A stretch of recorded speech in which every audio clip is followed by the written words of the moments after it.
Okay, ഈ project over. Next project. Roop സിംഗിനോട് പറ ഛത്തീസ്ഗഡ് പ്രോജക്റ്റ് ഓക്കെ ചെയ്യാൻ. അതെന്നെയാ ഛത്തീസ്ഗഡ് പ്രോജക്റ്റ് അപ്പോൾ ഷെഡ്യൂൾ ചെയ്യട്ടെ? ഷെഡ്യൂൾ ചെയ്യാന്നേ. Documentary on tribal women of Chhattisgarh. Super Prabha. 2000 രൂപ എന്നൊക്കെ പറഞ്ഞ ഈ കാലത്ത് വലിയ പൈസയാണോ എന്റെ സേട്ടെ? ഇല്ല മാഡം, 2000 കുറച്ച് കൂടുതലാ മാഡം. തോടെ കമ്മി കറോ മാഡം. അയ്യോ എന്റെ പൊന്നു സേട്ടു, 6ാം ക്ലാസ്സിൽ പഠിക്കുന്ന പിള്ളേര് തന്നെ 1500 രൂപ തരുന്നുണ്ട്. മോളെ കൺമണി, എത്ര ഫീസാ തരുന്നേ? എനിക്കറിയില്ല മിസ്. മമ്മിയാ മിസ് ഫീസ് 1500 രൂപ എന്ന് പറഞ്ഞ കേട്ടാ? ആരോടോ സംസാരിച്ചോണ്ടിരിക്കുക. ഇനി ഒരുപാട് ആലോചിക്കണ്ട സേട്ടു, ഇത് കുട്ടിയുടെ പഠിപ്പിന്റെ കാര്യ. ശരി, 1700 ഫിക്സ് ചെയ്യും. ഇനി അതിൽ ബാർഗെയിൻ പാടില്ല. മറക്കാതെ വരണേ, ഇവിടെ മുറുക്കും ചിപ്സ് ഒക്കെ തരും, നല്ല സൂപ്പർ ആയിരിക്കും. ശരി ശരി, അപ്പൊ 1700 ഫിക്സ് ചെയ്തോ.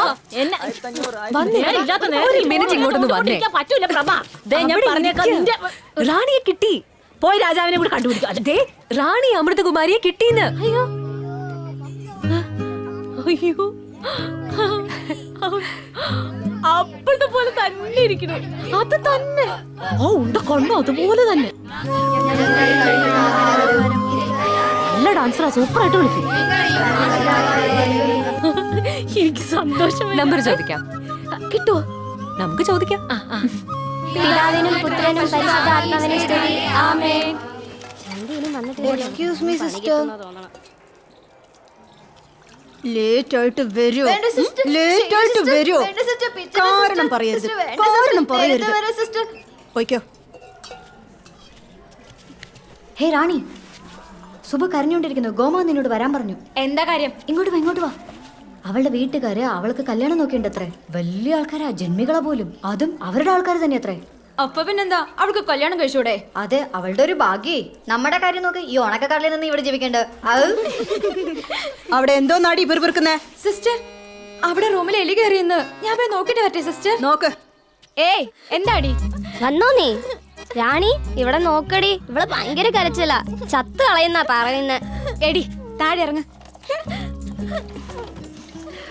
നീ കടല കൊണ്ടുവന്നോ? 2-3 ഉണ്ട്. ഇന്നോ. എന്താടി മോങ്ങുന്നേ? നിങ്ങളൊക്കെ കളിയാക്കല്ലേ? ഞാൻ ചത്ത് കളയും, നോക്കിക്കോ. നാളെ കാലയിൽ നീങ്ക എല്ലാവരെയും പോണത്തുതാൻ പാപ്പിങ്ക. പാപ്പിങ്ക പാപ്പിങ്ക. എടി മര്യാദക്ക് താഴെ ഇറങ്ങടി. ഇല്ല. എടി ആരായാള്? നിങ്ങൾ എല്ലാരും പഠിക്കുമ്പോ ഞാൻ കുട്ടിയും കുടുംബമൊക്കെ ആയിട്ട് നോക്ക്, അപ്പൻ ലെറ്റർ അയച്ചിട്ടുണ്ട്.